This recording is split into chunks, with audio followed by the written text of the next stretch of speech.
7. Começando aqui o nosso boletim informativo desta quinta-feira, hoje dia 14 de abril, para falar do presidente Jair Bolsonaro, que comentou nesta quarta-feira sobre as investigações a respeito do seu filho Jair Renan Bolsonaro, que prestou depoimento à Polícia Federal no último dia 7.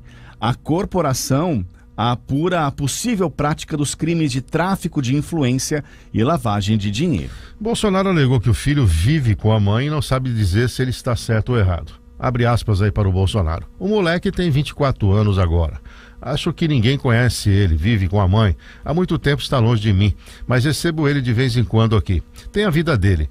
Não vou dizer se está certo ou se está errado, mas peço a Deus que o proteja.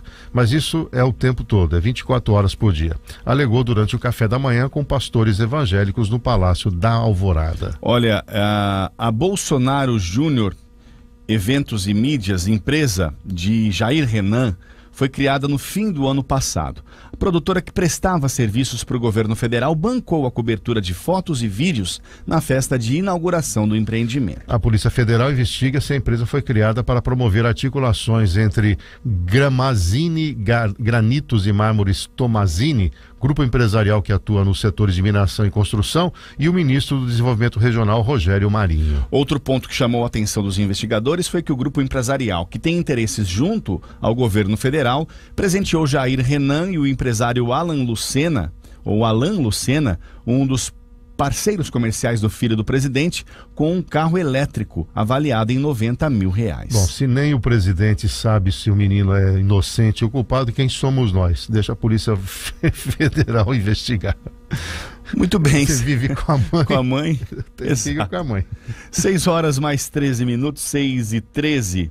Olha, o Tribunal de Contas da União abriu processo para apurar um superfaturamento na compra de 35 mil unidades de Viagra pelas Forças Armadas. A licitação está no portal da Transparência do Governo Federal e ganhou repercussão nesta segunda-feira, depois de que o deputado federal Elias Vaz pediu explicações ao Ministério da Defesa sobre a aquisição dos comprimidos usados em casos de disfunção erétil. Em nota, o Ministério da Defesa informou que o medicamento é recomendado pela Anvisa para o tratamento de hipertensão pulmonar arterial e que os processos de compra das Forças Armadas são transparentes e obedecem aos princípios constitucionais. Olha, na licitação o medicamento aparece com o nome de Sildenafila, nome genérico do Viagra. Quando o caso veio à tona, as Forças Armadas se posicionaram sobre a compra. A Marinha do Brasil defendeu o uso do Viagra nos casos de hipertensão arterial pulmonar. Desde 2016, o Laboratório Farmacêutico da Marinha fez 3 contratos de cooperação técnica com a empresa EMS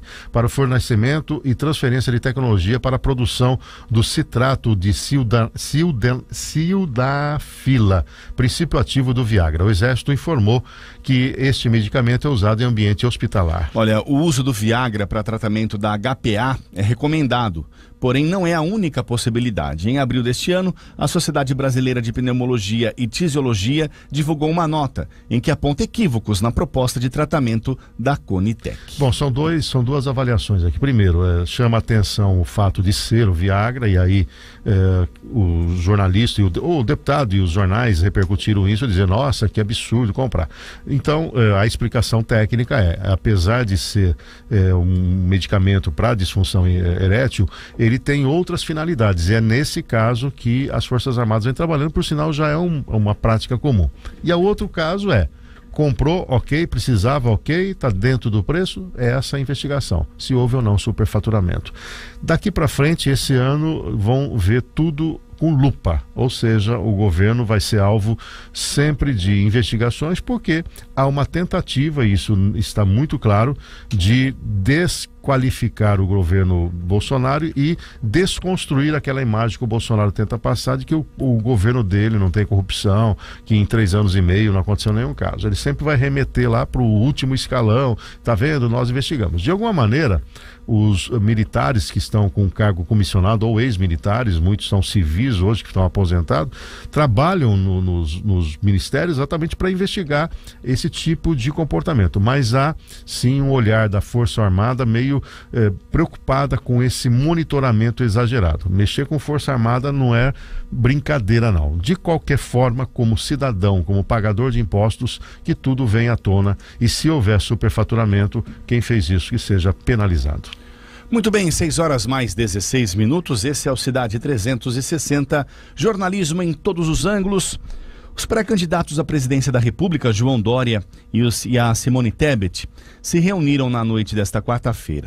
Além dos presidenciáveis, o encontro contou com a presença do ex-presidente Michel Temer e do governador de São Paulo, Rodrigo Garcia. Segundo interlocutores próximos a Temer, a reunião já estava agendada, visando discutir o cenário da chamada terceira via após a saída do ex-juiz Sérgio Moro. Na tarde desta terça-feira, Moro recebeu um balde de água fria do novo partido que decidiu anunciar o nome do presidente da legenda, o Luciano Bivar, para disputar o Palácio do Planalto. Durante o anúncio de Bivar, o líder do partido na Câmara dos Deputados, Elmar Nascimento, afirmou que ele não é apenas qualificado para liderar a legenda, mas todo o centro democrático. Olha, União Brasil, MDB, PSDB e Cidadania, porém, costuram um acordo para o lançamento de uma candidatura única no dia 18 de maio. Assim, durante o encontro, Dória, Tebet, Temer e Garcia aproveitaram então para se debruçar sobre a entrada de Luciano Bivar no tabuleiro. A reunião também veio na esteira do jantar entre Lula e caciques do MDB que apoiam a candidatura do petista. O encontro foi visto como uma tentativa de limar a postulação de Tebet, vista por alguns filiados como um suicídio político. Eles acreditam que a candidatura da senadora não deve decolar nas pesquisas e que a insistência em um nome pouco conhecido pode resultar em uma redução ainda maior da bancada da legenda na Câmara dos Deputados. Nas eleições presidenciais de 2018, Henrique Meirelles, postulante do MDB ao Palácio do Planalto, obteve apenas 1,20% dos votos, terminando a disputa em 7º lugar. A consequência para a sigla foi desastrosa. O MDB perdeu 50% da sua bancada na casa e, sendo assim, para alguns MDBistas, apoiar Lula trará mais benefícios do que seguir com Tebet e a terceira via. E aí então você começa a entender um pouquinho o tabuleiro da política. Por que lança tal candidato? Por que apoia tal candidato? É exatamente de olho no número de eleitos, principalmente para a Câmara dos Deputados e também para o Senado Federal. Os partidos não querem perder protagonismo, eles recebem verbas proporcionalmente ao número de eleitos, precisam criar bancadas robustas e aí vendem a alma, né? Sentou nada mais, nada menos que Lula e Renan Calheiros. Olha só que duas biografias fantásticas. O Renan Calheiros é para estar preso. Em qualquer país decente, ele não estaria articulando absolutamente nada. Mas o MDB tem razão. Insistir com a Simone Tebet é perder protagonismo, porque ela não vai passar de um traço nas pesquisas eleitorais e lá na frente. Realmente já errou com Henrique Meirelles, não obstante a sua capacidade técnica e ser uma pessoa muito bem preparada até para presidir o país. Entretanto, a falta de empatia, né, de simpatia, inclusive, acabou tirando Meirelles da disputa, trazendo para ele esse triste resultado de 1,2% só de todos os votos, ficando na 7ª posição. Daqui para frente nós vamos cada vez mais ver essa articulação. Agora, o centro pode buscar um nome, mas não vai decolar. Quanto a Sérgio Moro, a sua ingenuidade política está custando caro para ele. Foi para o governo Bolsonaro, sai do governo Bolsonaro pelas portas dos fundos, entra no Podemos, sai pela porta dos fundos, entra no União Brasil e perde protagonismo. Vai restar ao Moro talvez uma candidatura a deputado federal, mas que ele está queimado, ele está. 6 horas mais 20 minutos, 6h20, continuamos aqui na corrida eleitoral, porque em reunião do Diretório Nacional do PT, realizada nesta quarta-feira, a executiva do partido aprovou o nome de Geraldo Alckmin, então, como pré-candidato à vice-presidência da República na chapa com o ex-presidente Lula. Mais de 90 membros do Diretório Nacional Petista estiveram presentes na sessão virtual e portas fechadas e avaliaram a carta de indicação assinada pelo presidente nacional do PSB, o Carlos Siqueira. O nome de Alckmin foi aprovado por 68-14 entre os petistas. Lula não participou porque retornava de Brasília a São Paulo. Prevista inicialmente para o fim de abril, a cerimônia de lançamento da chapa Lula e Alckmin à presidência da República foi adiada para 7 de maio. Olha, mais cedo, no mesmo encontro, a cúpula da legenda aprovou a formação de uma federação com o PCdoB e o PV. Desta forma, os partidos irão atuar de forma unificada e permanente durante as eleições e no exercício também da legislatura. Na ocasião da oferta do seu nome para o PT, Alckmin declarou que desejava somar esforços para a reconstrução do nosso país e afirmou que o governo Bolsonaro atenta contra a democracia e as instituições. Além da confirmação da federação e da chapa Lula-Alckmin, o PT também apoiou a proposta de uma coligação nacional com o PSB.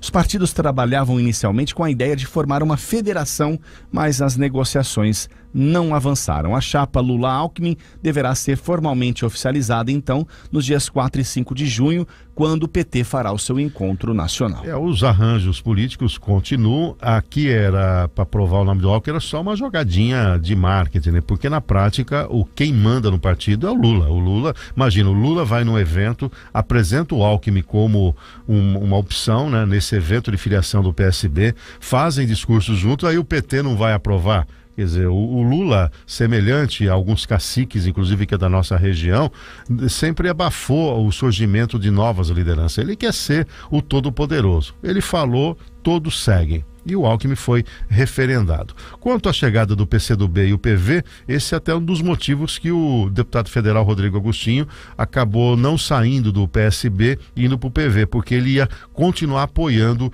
a chapa. De qualquer maneira, né, o deputado federal Rodrigo Agostinho vai ter que engolir o Lula, goste ou não goste, e o seu nome vai ser ligado a toda essa coligação que está aqui. Vai ter que pôr o nome dele no santinho e apoiando o Lula. Aí que vai entrar naquela questão que o Kleber Santos trouxe aqui no Café com Política. Você vai ficar de olho na ideologia, vai ficar de olho no segmento, né? Quer dizer, ser ambientalista, ou na representatividade regional. Sem dúvida alguma, será o grande desafio de quem postula chegar lá. De qualquer maneira, normalmente, urubu anda com urubu.